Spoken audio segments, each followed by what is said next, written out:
What's up everybody, Frank AZHB Collectibles here with another record show walkthrough and pickups video on Sunday, October 13th, 2024. I went to the West Valley Record Show. It was pretty cool. I had been to the East Valley Record Show, and that was roughly 2 months ago or so. And I found out about this West Valley Record Show, and even though it was quite a drive for me, I think it was roughly about 40 minutes one way, I had a good time. It was solid. The venue was really neat. It was like a photography for Instagram influencers studio, and I'm sure they do other things as well, but in this case they were hosting not only just a record show, but it also had various elements of pop culture. So there were some comics, there were some toys, there was magazines, there was obviously, and this is all besides cassettes, records, CDs, general music items. You'll see in the walkthrough it was in multiple rooms, so I do a tour of one particular room and then leave and then go tour the second room,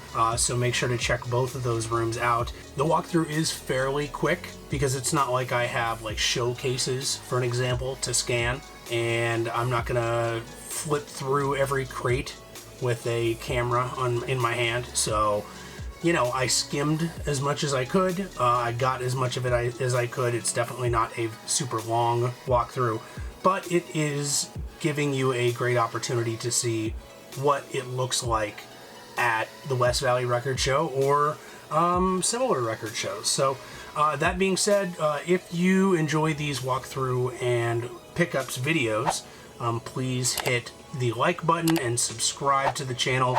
Trying to get to 1,000 subscribers, and we're getting there. We're making some progress.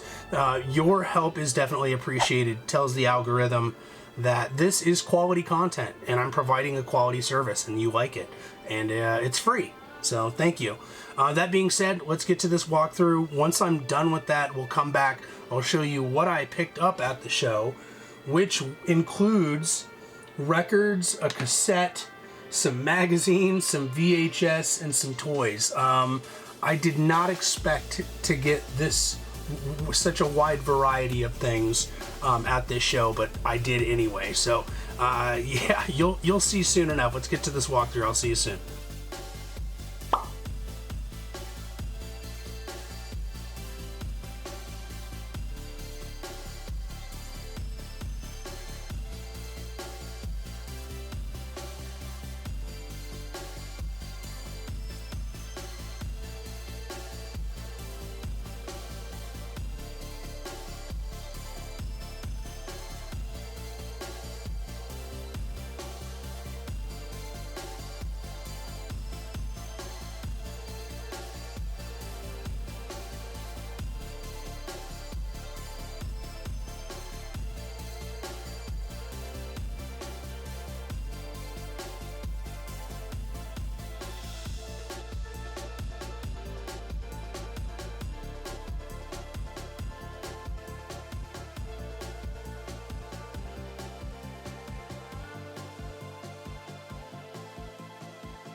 All right, welcome back. I'm hitting background and then we're gonna get started. I put 3 of my all-time favorite albums up here. We got Miles Davis, Kinda Blue, the CD.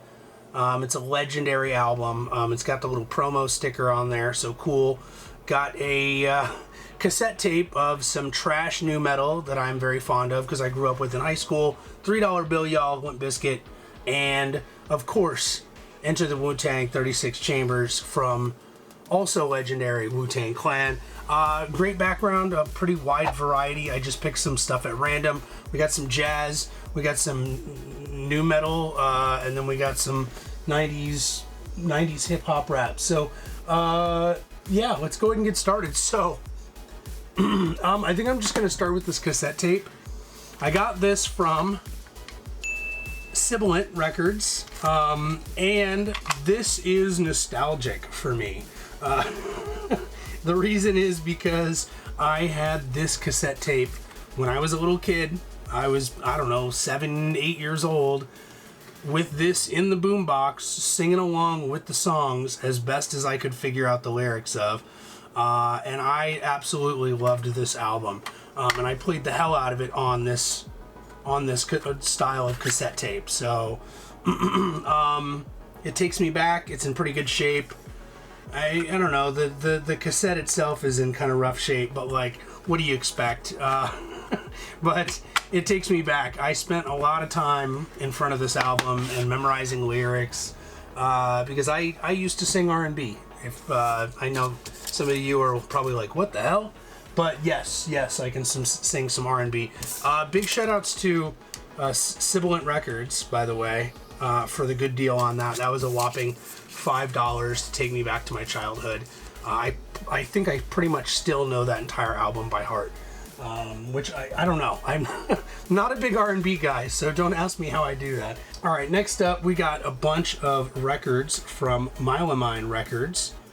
I had purchased some items from them at the East Valley record show, and dude was super cool, super nice. He's got a good little social media marketing thing going, so good for him. I'm on the newsletter, so go check out Mylomine Records.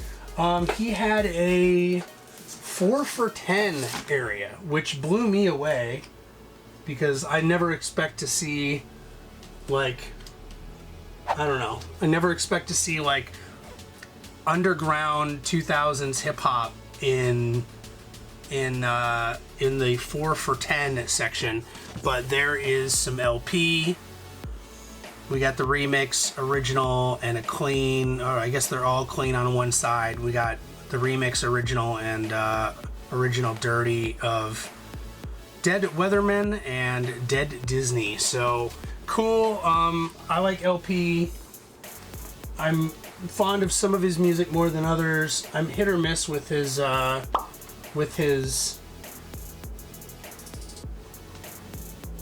sorry, I'm seeing something on here that I don't think I intended to get this. I have no idea what this is. Either I accidentally put it in my pile, or the dude from Mylomine Records put it in my pile. I don't think I intended to do that, so I'm gonna have to hit him up and be like, by the way, this is yours, because I did not get that. What have we got here? Is there more that I did not actually buy? No, I think that's the only one. So I have no idea who that is. Anyway, more 90s or early 2000s underground hip hop. Mr. Lif was dope.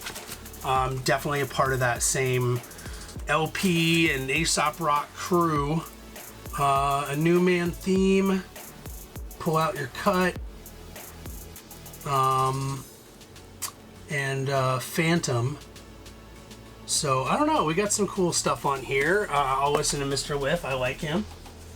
Alright, I don't know what it is about early 2000s hip-hop in this particular 4 for $1 or 4 for $10 section, but this is more underground hip-hop from the early 2000s, basically. Speaking of Aesop Rock, there is Aesop Rock Freeze. I don't remember this song offhand. Song titles I'm not going to read out loud on the channel because I'll get demonetized. Well, not like I am anyway. And then the big actual thing that I got from him was Aesop Rock, so it's kind of funny that I got that there. Daylight. I am a really big fan of the song Daylight and Nightlight, as well as the album that it came from, Labor Days. Fantastic album. You know, it's kind of, if you know, you know. It's, you know, Aesop Rock is not for everybody either.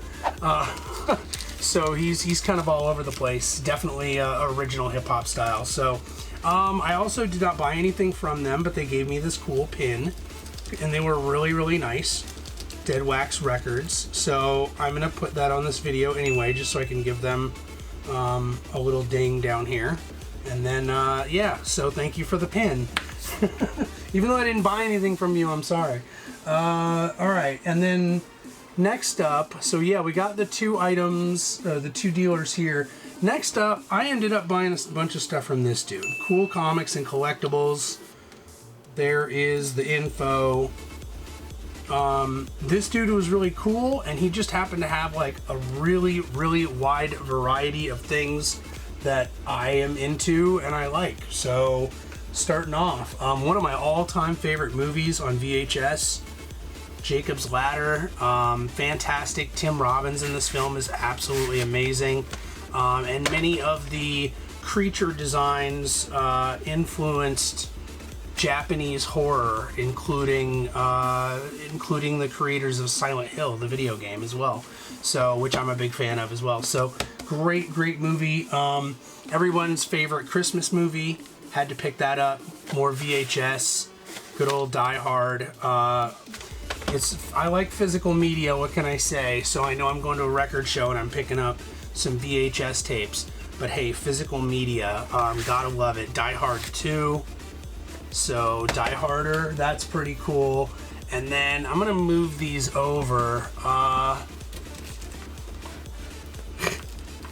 Alright, more absolute silliness. I mean, I guess when you're going to a record show, you're gonna get stuff that's older and nostalgic. These were $5 a piece. I got November 1989 WWF magazine with the Ultimate Warrior on the cover. I've read the hell out of these when I was a kid. I either read them at the grocery store with the mom, or I, would occasionally buy one or two and had a couple in the collection. And I always wanted the Warrior cover ones that I did not have, including this one right after WrestleMania 6, where he has both belts and he beat Hogan. He beat racist Hulk Hogan. And which, I mean, to be fair, Ultimate Warrior was not the greatest human being either. He said a lot of controversial things about things that I won't get into. Alright, and then he had some random McFarlane Sports Picks sports toys. So obviously I do a ton of sports cards and memorabilia and stuff on this channel.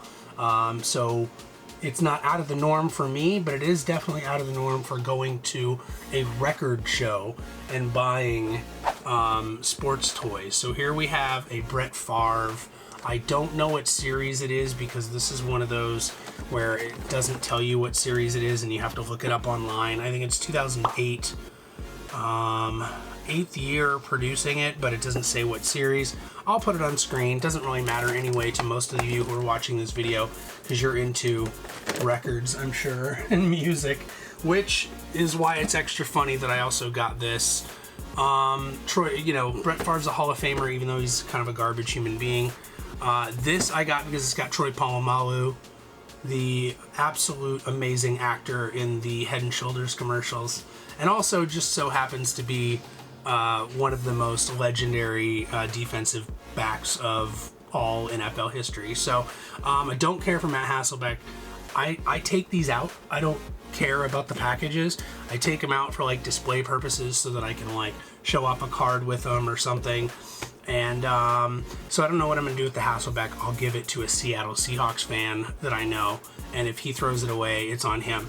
But otherwise, I wanted the Troy Polamalu. I got both of those, so that was he cut me a deal on those as well. So I know I'm definitely all over the place here. I got a cassette.